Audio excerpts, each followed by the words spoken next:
సొరకాయ కూర చేస్తున్నానండి. సొరకాయ నానబెట్టిన శనగపప్పు.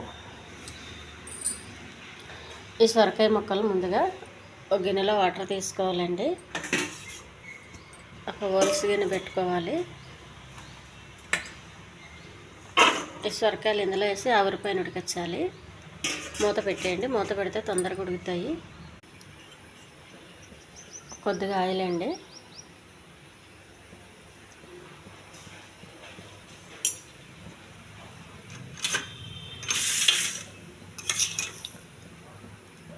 కొన్ని పోపులు,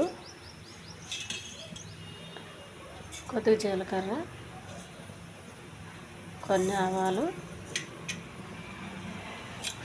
కరివేపాకు,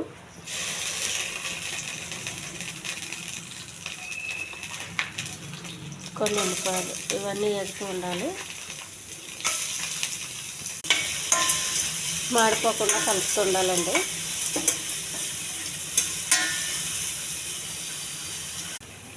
కొద్దిగా అల్లం వెల్లుల్లి పేస్ట్,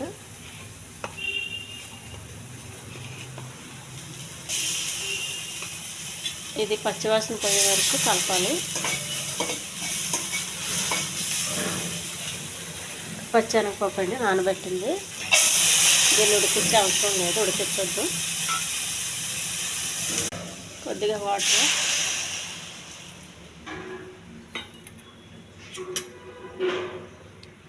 కొద్దిగా పసుపు, కొంచెం ఉప్పు, చిటికెడు కారం.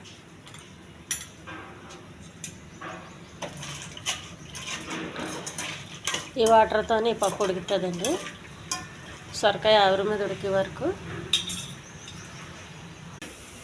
ఆవిరిలో ఉడికిన సొరకాయ అండి ఈ గ్రేవీలో వేసేయాలి. పప్పు ఉడికిపోయింది. ఇంక ఇందులో ఏమీ వేసే అవసరం లేదండి. పప్పు ఉడికింది కాబట్టి వాటర్ ఏమీ వేసే అవసరం లేదు.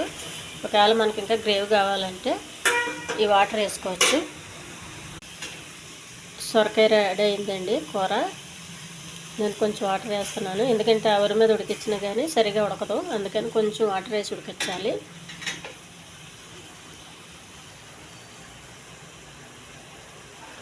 మూత పెట్టేయాలండి. అలా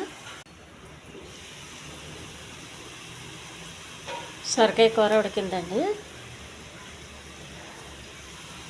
కొంచెం కొత్తిమీర. ఈ ఛానల్ నచ్చితే సబ్స్క్రైబ్ చేయండి, షేర్ చేయండి, లైక్ చేయండి, కామెంట్ చేయండి. ఇది అన్నానికి బాగుంటుందండి, చపాతీకి కూడా బాగుంటుంది.